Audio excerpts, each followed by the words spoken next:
Et que serait Harry Potter sans ses nombreux sortilèges? Alors pas grand chose, car je pense que les sortilèges contribuent vraiment beaucoup à un monde magique.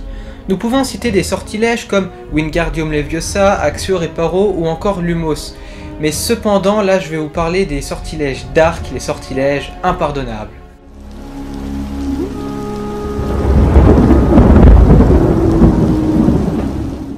Les sortilèges existent depuis la nuit des temps dans le monde magique, et jusqu'en 1717, aucun d'eux n'a été officiellement classé comme interdit.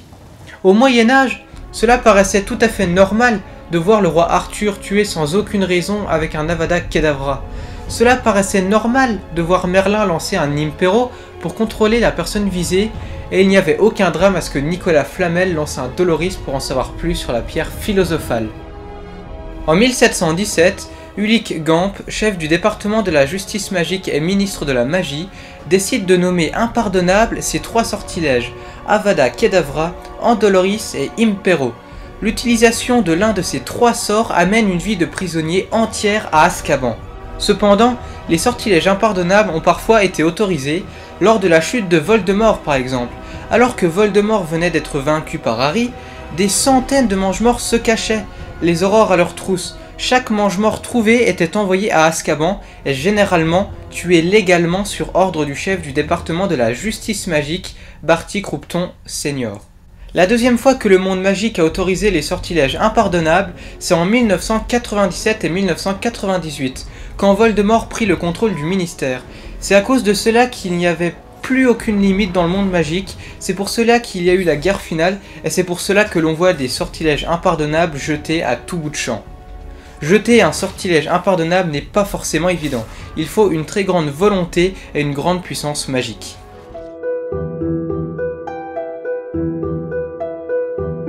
Le sortilège Doloris, de son incantation Andoloris, est le sortilège de la torture. Ce sortilège, pour faire simple, provoque une douleur extrême à la victime, et généralement la douleur est proportionnelle à la volonté du jeteur de sort. En gros, si un jour vous êtes victime de ce sortilège et que vous préféreriez mourir que de subir ce sortilège, c'est que le lanceur du sort souhaiterait votre mort en fait. Alors pour les gens qui ont été torturés, nous pouvons retrouver Alice et Frank Londubat bien évidemment, torturés par Bellatrix Lestrange et Barty Croughton Jr. Après cela, les deux mange-morts ont été envoyés à Azkaban par Barty Croughton Sr. En fait, il a envoyé son propre fils à Azkaban. Dans Harry Potter et la Coupe de Feu, c'est Barty Croughton Jr. sous l'emprise du polynectar qui montre à Neville le sortilège Doloris. Et si Neville savait que cet homme a torturé ses parents avec le même sortilège, il ne serait pas dans cet état. Pour petit rappel, Barty Croughton Jr. a pris la place du professeur Maugret afin de capturer Harry pour permettre à Voldemort de renaître, mais ça c'est un autre sujet. Dans la même lignée, nous avons Voldemort qui utilise Doloris sur Harry, Harry qui tente de l'utiliser sur Bellatrix mais sans succès, Bellatrix lance également des Doloris qui font froid dans le dos à en entendre les cris d'Hermione.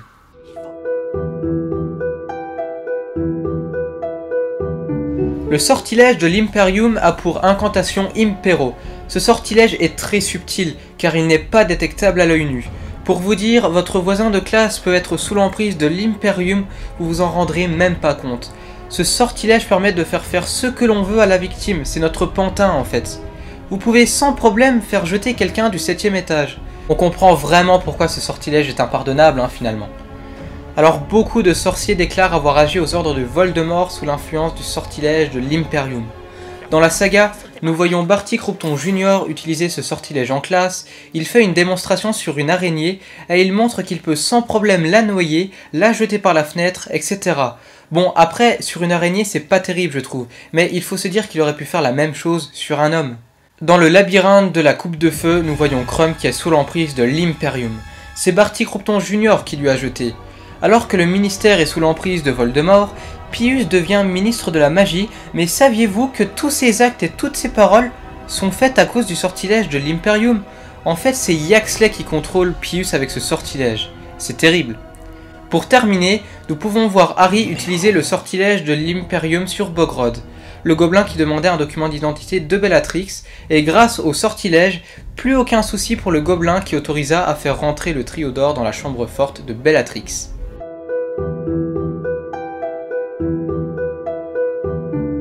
Le sortilège Avada Kedavra s'inspire beaucoup de Abra Kadabra et signifie dans la langue araméenne que la chose soit détruite. Ce sortilège est principalement utilisé par Voldemort et son effet est plutôt simple, il tue la personne visée. Alors pour créer ces Horcruxes, Voldemort a dû tuer de nombreuses personnes et malheureusement innocentes. Lily et James sont morts par ce sortilège, ainsi que Cédric Diggory, Frank Bryce, Sirius Black, Dumbledore, Rogue, Lupin et bien d'autres personnes. Le seul qui a survécu à ce sortilège, c'est Harry. C'est le pourquoi du comment de la saga, hein. Si Voldemort avait tué Harry Potter quand il était bébé, il n'y aurait jamais eu de saga. Donc voilà, on arrive à la fin de cette vidéo, j'espère qu'elle vous aura plu. En tout cas, moi je comprends pourquoi ces 3 sortilèges sont interdits.